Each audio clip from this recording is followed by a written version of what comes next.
కేంద్ర జలశాఖ మంత్రి CR పాటిల్తో Telangana CM Revanth Reddy మంత్రులు భేటీ అయ్యారు. బనకచెర్ల ప్రాజెక్టుపై సీఎం రేవంత్ ఫిర్యాదు చేశారు. తెలంగాణ ప్రాజెక్టులపై కేంద్ర మంత్రితో రేవంత్ ఉత్తమ్ చర్చించారు. బనకచెర్ల చట్ట వ్యతిరేకమైన ప్రాజెక్టు అని తెలంగాణ మంత్రి ఉత్తమ్ కుమార్ అన్నారు. బనకచెర్లపై ఆందోళనను కేంద్ర మంత్రికి చెప్పామన్నారు. ప్రాజెక్టుపై రాష్ట్ర ప్రజలు రైతుల్లో ఆందోళనలు ఉన్నాయని వీటిని పరిగణలోకి తీసుకుంటామని కేంద్ర మంత్రి చెప్పినట్టు ఉత్తమ్ తెలిపారు. కృష్ణా ట్రిబ్యునల్స్ తీర్పు త్వరగా వచ్చేలా చూడాలని కోరామన్నారు. జల వివాదాలపై త్వరలో ఇరు తెలుగు రాష్ట్రాల సీఎంలు భేటీ ఏర్పాటు చేస్తామని పాటిల్ చెప్పినట్లు తెలిపారు.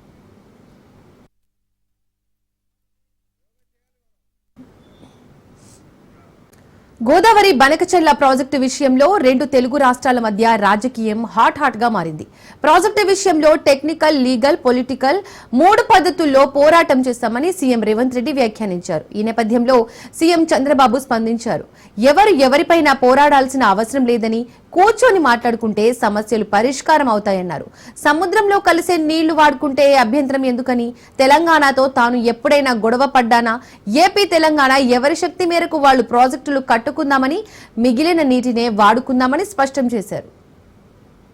నదిలో నీళ్లున్నాయి, ఆ నీళ్లు అటు తెలంగాణ ఉపయోగించుకుంటుంది, ఇప్పుడు ఆంధ్రప్రదేశ్ ఉపయోగించుకుంటా ఉంది. ఒక్క పోలవరం తప్ప అక్కడవన్నీ కూడా ఇంకా పర్మిషన్ రాని ప్రాజెక్టులే నాకు తెలిసినంత వరకు. పోలవరం బైఫర్కేషన్ యాక్ట్ లో భాగం అది. ఇక్కడవన్నీ కూడా మనం చూసిన తర్వాత ఎక్కడెక్కడ ఉండే లిఫ్ట్ ఇరిగేషన్లు గాని, అక్కడ ఉండే లిఫ్ట్ ఇరిగేషన్లు గాని, అన్ని ప్రాజెక్టులు కూడా వాటర్ ఉంది, వాళ్ళు పైన కడుతున్నారు.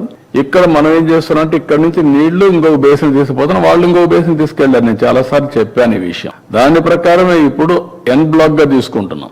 ఆంధ్రాకు వచ్చే వాటర్ మనం తీసుకుంటున్నాం, తెలంగాణకు వచ్చే వాటర్ వాళ్ళు తీసుకుంటాం. అది అయిన తర్వాత ఇప్పుడు కాళేశ్వరం వచ్చింది. కాళేశ్వరం వచ్చినప్పుడు నేను చెప్పాను, మీరు కట్టుకుంటున్నారు, ఇట్స్ ఓకే, ఎప్పుడు కూడా నేను అబ్జెక్ట్ చేయలేదు. పై నుండి వాటర్ వాడుకుంటే నష్టమా, కింద నుండి వాటర్ వాడుకుంటే నష్టం అండి?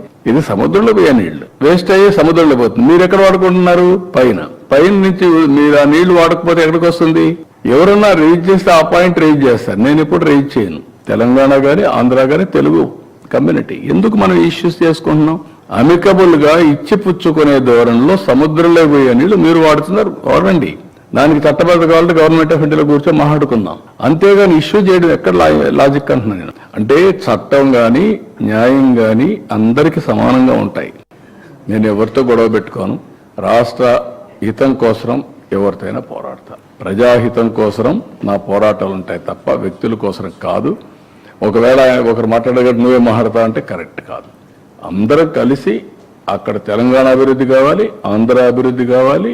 గోదావరిలో ఎవ్వరికి డిస్ప్యూట్ లేవు, బోలెడు నీళ్లు ఉన్నాయి. ఎవరి శక్తి ఎంతంటే అంత తీసిపోయి ఇంట్లో పెట్టుకోవచ్చు, పొలాల్లో పెట్టచ్చు, అన్ని చెరువులు పెట్టచ్చు, ఏమి నష్టం లేదు. That is what I want to give a message. ఎవ్వరికి నష్టం లేదు. 3000 టీఎంసీ నీళ్లు సముద్రంలోకి పోతున్నాయి, 100 సంవత్సరాల ఆవరేజ్. తెలంగాణ ఎగిరెగిరి తీసుకుంటే ఒక 200 టీఎంసీ తీసుకుంటారా? ఆంధ్ర ఎగిరెగిరి తీసుకుంటే ఒక 100 టీఎంసీ తీసుకుంటారు. వర్షాలు బాగుపడితే అవి కూడా అవసరంలా. సీఎం రేవంత్ రెడ్డిపై మాజీ మంత్రి హరీష్ రావు ఆగ్రహం వ్యక్తం చేశారు. రేవంత్ కు బ్యాగుల మీద ఉన్న నాలెడ్జ్ బేసిన్ల మీద లేవని విమర్శించారు. బేసిన్ల మీద బేసిక్ నాలెడ్జ్ లేకుండా మాట్లాడుతున్నారని దుయ్యపట్టారు. గోదావరి బనకచెర్ల ప్రాజెక్టుపై రేవంత్ రెడ్డి మాట్లాడిన మాటలు రాష్ట్ర ప్రజలు చూశారని, గత కొంతకాలంగా బనకచెర్లను అడ్డుకోవాలని మేం మాట్లాడితే బోడిగుండుకు మోకాలికి ముడిపెట్టినట్లు మాట్లాడారన్నారు. చంద్రబాబును అడుక్కొని బతికే బుద్ధి పోలేదా అని, చంద్రబాబు ఎవరయ్యా నీళ్లు ఇవ్వడానికి అని ఆగ్రహం వ్యక్తం చేశారు. గురించి బేసిక్ నాలెడ్జ్ లేకుండా నిన్న రేవంత్ రెడ్డి గారు మాట్లాడారు. ఆయనకు బహుశా బ్యాగుల మీద మంచి నాలెడ్జ్ ఉన్నట్టుంది కానీ బేసిన్ల మీద ఆయనకు నాలెడ్జ్ లేదు అని నిన్నటి పీపీటీతో స్పష్టమైపోయింది. పీపీటీ పెట్టి మరీ రేవంత్ రెడ్డి గారు, ఉత్తమ్ కుమార్ రెడ్డి గారు తమ అజ్ఞానాన్ని బయటపెట్టుకున్నారు. మా రాష్ట్ర నీటిపారుదల శాఖ మంత్రి, మా రాష్ట్ర ముఖ్యమంత్రి ఇంత కనీసమైన బేసిక్ నాలెడ్జ్ లేకుండా ఉంటారా? రాష్ట్ర ప్రజలు నవ్వుకునే పరిస్థితి. ఈ రాష్ట్ర ముఖ్యమంత్రి ఇంత అజ్ఞానిగా ఉంటాడా అని చెప్పి ఇవాళ దేశం ముందు పరువు పోయే పరిస్థితి వచ్చింది. రేవంత్ రెడ్డి గారు అంతులేనటువంటి అజ్ఞానంతో, మూర్తీభవించిన మూర్ఖత్వంతో నిన్న మాట్లాడారు. విషాదం ఏంటంటే ముఖ్యమంత్రి గారు దేవాదులు ఏ బేసిన్ లో ఉందని అడుగుతాడు. దేవాదులు ఏ బేసిన్ లో ఉందో ఆయనకు తెలియదు. బనకచెర్ల ఏ బేసిన్ లో కడుతున్నారో ఆయనకు తెలియదు. అంటే నువ్వు ఏం చేస్తున్నట్టు అసలు? చంద్రబాబును అడుక్కునే బుద్ధి పోతున్నట్లేదు. చంద్రబాబు దయా దాక్షిణ్యాల మీద బతుకు నీకు ఇంకా సోయి నుంచి వెనకెళ్ళి బయటకు వచ్చినట్టు లేవు. నువ్వు చంద్రబాబు ఇచ్చేదండి 1000 TMCలు. It is our right. అంటే ఇప్పుడు చంద్రబాబు సర్టిఫికెట్ కోసం ఈయన ఆరాటపడుతున్నాడు. అయినా నీళ్లు చంద్రబాబు ఎవరండి ఇవ్వడానికి? చట్టబద్ధ సంస్థలు లేవా నీకు? నీ గోదావరి నది పరివాహక ప్రాంతం లేదా? నీ రైట్ లేదా? అడుక్కోవాల్సిన బతికేంది నువ్వు? ఇంకెంతకాలం చంద్రబాబు మీద ఆధారపడి బతుకుతావు? ఎందుకు అడుక్కుంటున్నావు చంద్రబాబును? Already you have a right. నిన్న రేవంత్ రెడ్డి ఒక సూక్తి చెప్పిండు, భగవంతుడికి భక్తుడికి అనుసంధానం అంబికా అగరబత్తి అని చెప్పిండు. ఇవాళ చంద్రబాబు అనే భగవంతుడికి రేవంత్ అనే భక్తుడికి మధ్య ఉన్నది ఆదిత్యనాథ్ దాస్ అని చాలా స్పష్టంగా అర్థమవుతుంది. కృష్ణ, అది ఎంత అజ్ఞానం! నేను కృష్ణా బేసిన్లో పుట్టినా అంటాడు, పాలమూరు బిడ్డ అంటాడు. కనీసం కృష్ణా నది మీద కూడా అవగాహన ఉండదా నీకు? ఆ జిల్లాలో పుట్టినవు, ఆ నది పరివాహక ప్రాంతంలో పుట్టి పెరిగినవు, ఆడ నుంచి ఎమ్మెల్యే అయినవు. ఆ నదిలో వాటా ఎంత, ఆ నదిలో మన హక్కు ఎంత కూడా సోయలేదా నీకు? ముఖ్యమంత్రి విడిచిపెట్టు, ఆ జిల్లాలో జడ్పీటీసీగానో ఎమ్మెల్యేగానో చేసినావు కదా. మినిమం నాలెడ్జ్ ఉండాలి, మినిమం సెన్స్ ఉండాలి. ఏమంటాడు కృష్ణాల 500 TMCలు ఇచ్చి మొత్తం తీసుకో. ఈయన చేసిన ద్రోహానికి నేను ఉరిదీసినా తప్పులేదు. ఇంత ద్రోహమా? ఒక ముఖ్యమంత్రిగా ఉండి ఇంత బాధ్యత రహితంగా మాట్లాడొచ్చునా? ఉరిదీసినా తప్పులేదు. ఇది ఎందుకంటే కొన్ని లక్షల వేల కోట్ల ప్రజల జీవితాలతో ఆడుకుంటున్నావు నువ్వు ఇవాళ మిస్టర్ రేవంత్ రెడ్డి. కృష్ణ 500 చాలన్నాడా? 500 ఇస్తే నువ్వు ఏమైనా చేసుకో అంటుండు. అసలు నేను అడుగుతున్నా, నువ్వు 19 నెలలైంది నీ గవర్నమెంట్ వచ్చి, 19 నెలల్లో ఒక ప్రాజెక్ట్ పూర్తి చేసినావా? ఒక్క చెరువు కట్టినావా? ఒక్క చెక్ డ్యామ్ కట్టినావా? ఒక్క ఎకరానికి నీళ్ళు ఇచ్చినావా మిస్టర్ రేవంత్ రెడ్డి? ఒక్క ఎకరం, 1 acre. 18 నెలల్లో ఒక్క చెరువు తవ్వలే, ఒక ప్రాజెక్టు పూర్తి చేయలే, ఒక్క ఎకరానికి నీళ్ళు ఇవ్వాలి. నువ్వు చేసింది ఏమున్నది? పెద్దవా గొట్టకపోయింది, ఆయన SLBC కుప్పగూలిపోయింది, ఆ పాలమూరు ప్రాజెక్టులో పంప్ హౌస్ మునిగిపోయింది. దీంతో నువ్వు చేసింది కూలగొట్టినావు, మునగొట్టినావు, తెగ్గొట్టినావు. పెద్దవాళ్ళు తెగ్గొట్టినావు, ఆ SLBC ఛానల్ ఊలగొట్టినావు, వట్టెం మునగొట్టినావు. గింతకు మించి నువ్వు చేసింది ఏంటి రేవంత్ రెడ్డి? ఏదో పీక్ పొడిచినా అని మాట్లాడుతావు. ఎల్బీ స్టేడియంలో అంతర్జాతీయ యోగా కార్యక్రమం కొనసాగుతోంది. యోగా కార్యక్రమంలో కేంద్ర మంత్రి కిషన్ రెడ్డితో పాటు పలువురు సినీ రాజకీయ ప్రముఖులు పాల్గొన్నారు. ఇప్పుడు ఆ లైవ్ చూద్దాం. సో చాలా ఎక్సైటెడ్గా ఉన్నాను. Thank you so much. Thank you.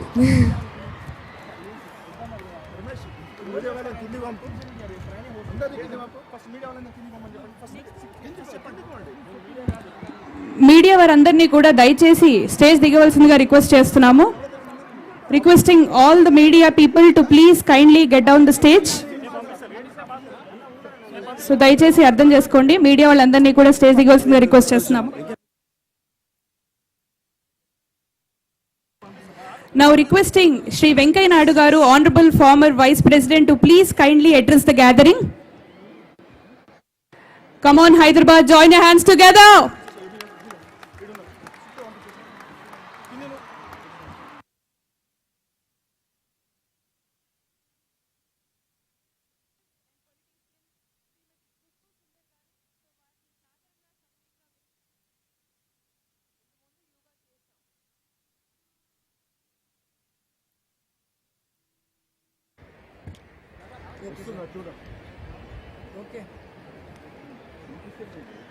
అందరికీ నమస్కారాలు. యోగా దినోత్సవ శుభాకాంక్షలు అందరికి కూడా. Honourable governor of Telangana Shri Jishnudev Varma గారు, honourable minister Shri Kishan Reddy and Shri Srinivas Varma గారు, and honourable former justice Shri Narasimhareddy గారు, honourable army officers who have joined today, and also our party activist Srimati Kushbu Sundar and the Meenakshi Chaudhary and others. I am not that much familiar with the cinema field, but I am familiar with the public life of India.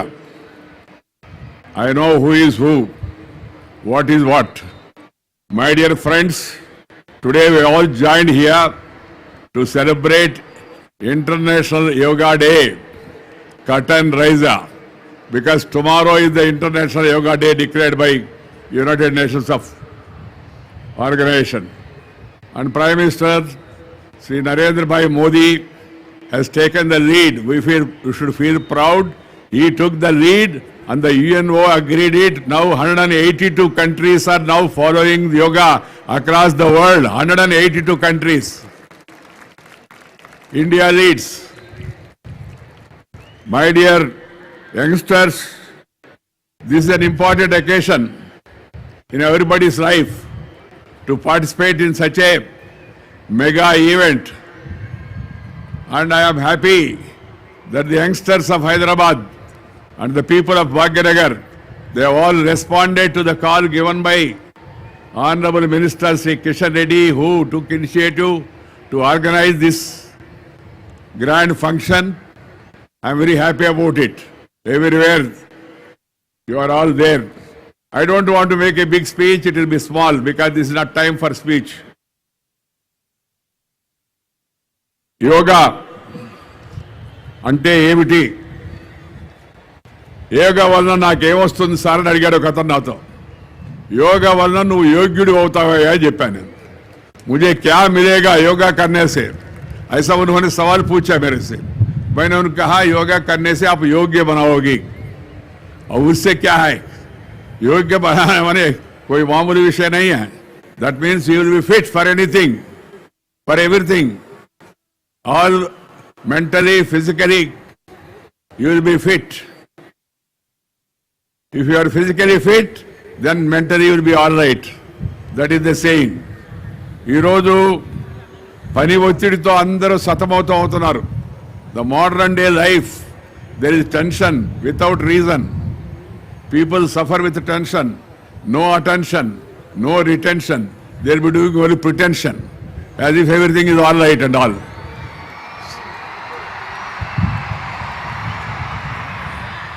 And in this particular juncture of the public life of not only India and also even Western countries more for that matter, yoga is the therapy, yoga is the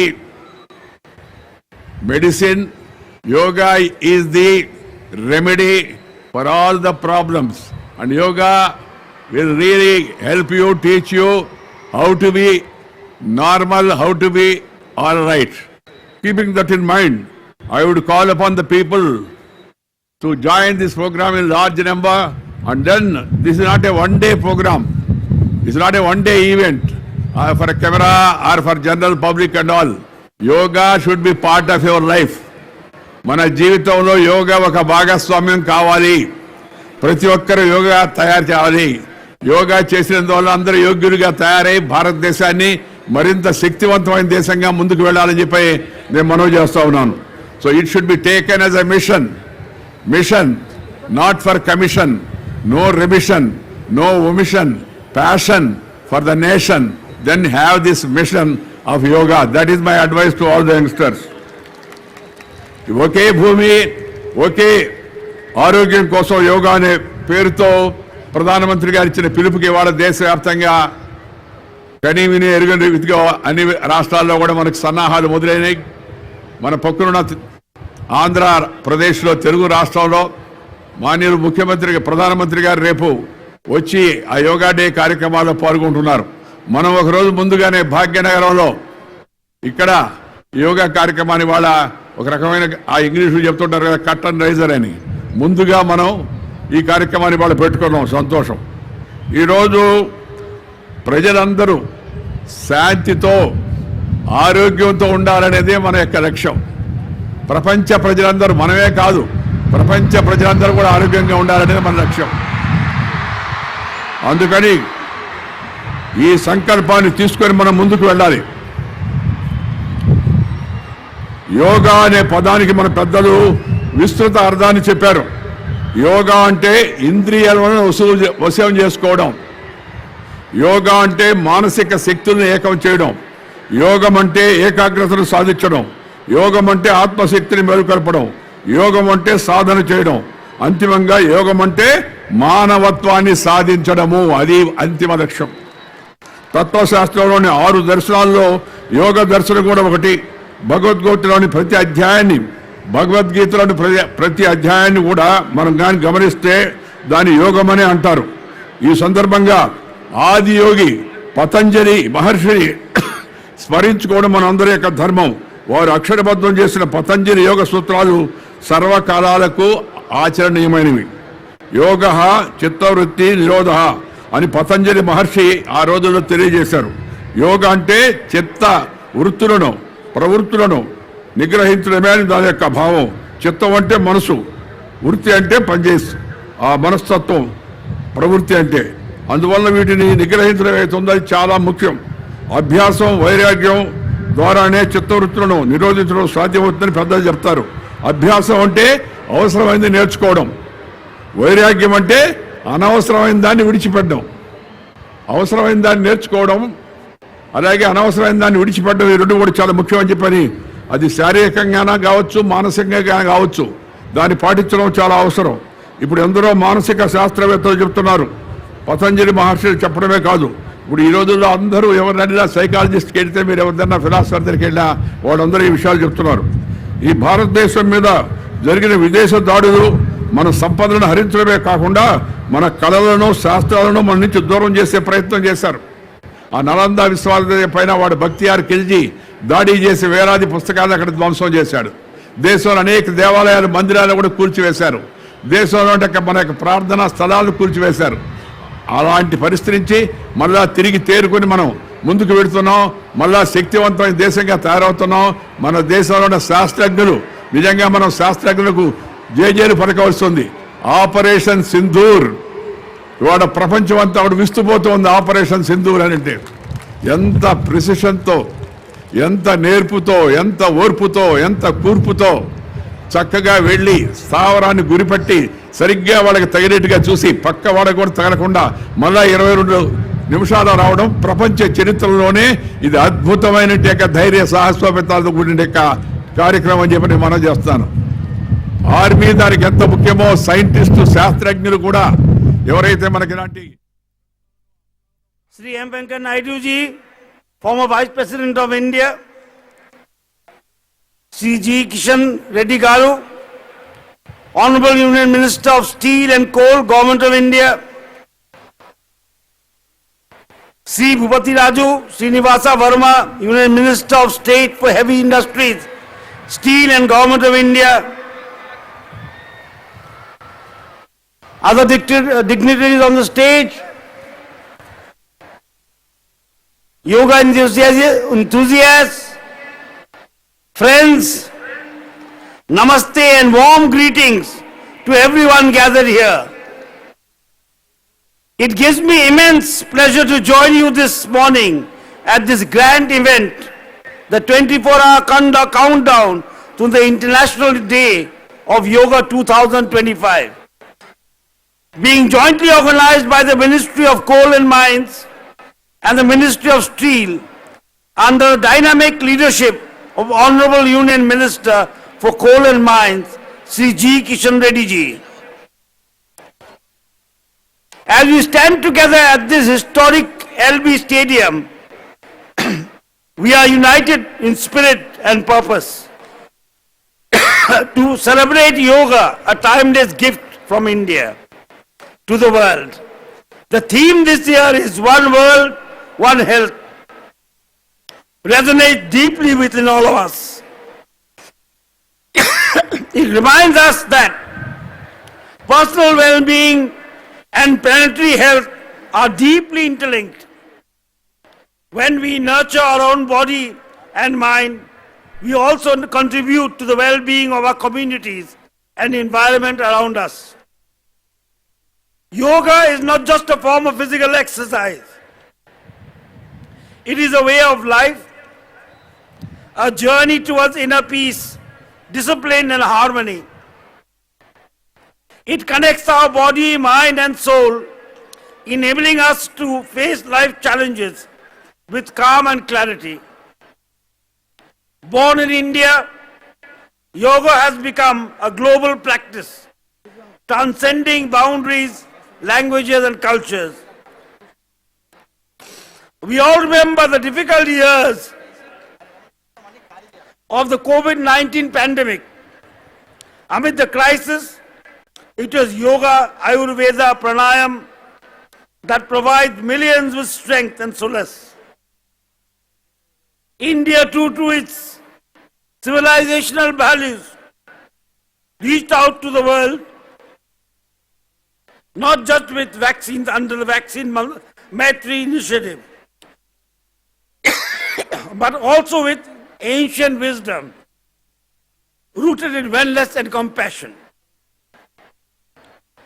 This is the spirit of Vasudhaiva Kutumbakam, the belief that the world is one family, and this is India's enduring message to the world.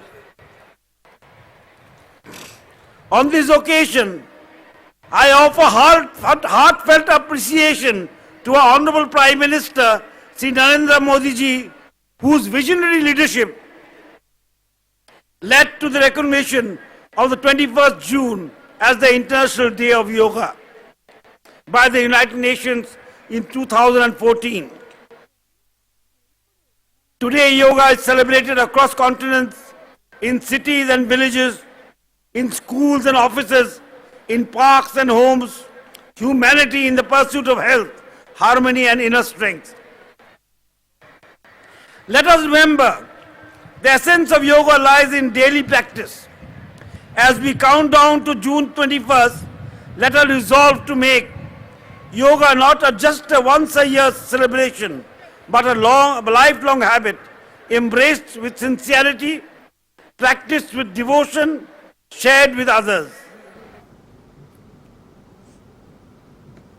Palnadu పర్యటనలో వివాదాస్పద ప్లకార్డులపై జగన్ స్పందించారు. చంద్రబాబు మోసం చేస్తున్నారు కాబట్టే ప్రజలు కోపం చూపిస్తున్నారని ఘాటు వ్యాఖ్యలు చేశారు. ప్లకార్డులు పట్టుకోవడం కూడా తప్పేనా అని ప్రశ్నించారు. ప్లకార్డు పట్టుకున్న వ్యక్తి గతంలో టీడీపీ కార్యకర్త అన్నారు. చంద్రబాబు మీద కోపంతో టీడీపీ కార్యకర్తలు కూడా మా వైపు వస్తున్నారన్నారు.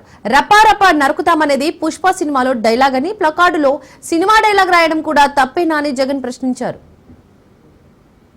ఏళ్ల వయసు అయిన ఒక ముఖ్యమంత్రి స్థానంలో కూర్చొని ఉన్న వ్యక్తి ఒక టీవీ ఇంటర్వ్యూలో మాట్లాడుతూ ప్రతిపక్షాన్ని భూస్థాపితం చేస్తాడంట. ప్రతిపక్ష నాయకుడు పేరెత్తి ఆయన ప్రతిపక్ష నాయకుడిని భూస్థాపితం చేస్తారంట. ఆ ఎల్లో మీడియాకి సంబంధించిన ఓనర్, ఆ టీవీ ఓనర్ ఒకడు అడుగుతాడు, ఎప్పుడు భూస్థాపితం చేస్తామని. నేను అదుగో మొదలు పెట్టేశాను, చేస్తా ఉన్నాను, త్వరలోనే చేసేస్తాను ఈయన అంటాడు. ఆశ్చర్యం, 76 ఏళ్ల ముసలాయన ఈ వయసులో రెడ్ బుక్ రాజ్యాంగ పాలన ఏమిటి, ఈ బెదిరింపులేమిటి, వాడిని తొక్కుతా వీడిని తొక్కుతా అన్న మాటలేమిటి? ప్రజలు ఏదో దేవుడు ప్రజలు దయదలిచి ఏదో అధికారం ఇచ్చారు. ఇచ్చిన అధికారంతో ప్రజలకు మంచి చేయడానికి పోయి, మంచి చేయాల్సింది పోయి, ఇచ్చిన హామీలను నెరవేర్చాల్సిన బాధ్యతను పక్కన పెట్టి అబద్ధాలతో మోసాలతో పరిపాలన చేస్తూ వాటి గురించి ఎవరైనా ప్రశ్నిస్తే భూస్థాపితం చేస్తాను అనే మాటలు మాట్లాడుతా ఉన్నాడు ఈ వ్యక్తి. ఈ చంద్రబాబు నాయుడు గారి పాలనలో అసహనం అనేది ఏ స్థాయిలోకి పోయింది అని అంటే, ఏడాది కాలంలో ఈ ప్రభుత్వంలో ఏ ప్రభుత్వము కూడా గతంలో ఎప్పుడు చూడని విధంగా వ్యతిరేకతను చంద్రబాబు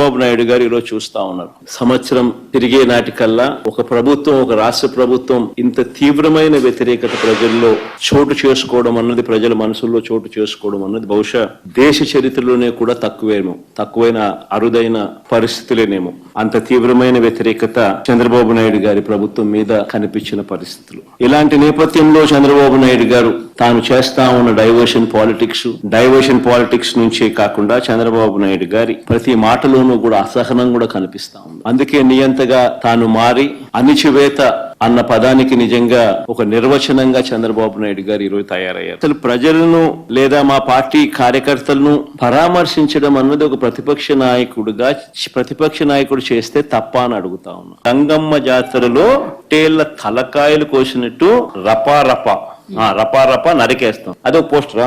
సినిమా డైలాగులు పెట్టినా కూడా తప్పేనా? అసలు డెమోక్రసీలో ఉన్నామా, డెమోక్రసీలో లేమా స్వామి? మనం పుష్ప సినిమా డైలాగులు పెట్టినా తప్పే, పుష్ప ఫోటోలు పెట్టినా తప్పే, గడ్డ మిట్టనే తప్పే. ఏమి స్వామి ఇది? ఏ ప్రపంచంలో ఉన్నాం? ఇదంతా డెమోక్రసీలో ఉన్నామా, డెమోక్రసీలో లేమా?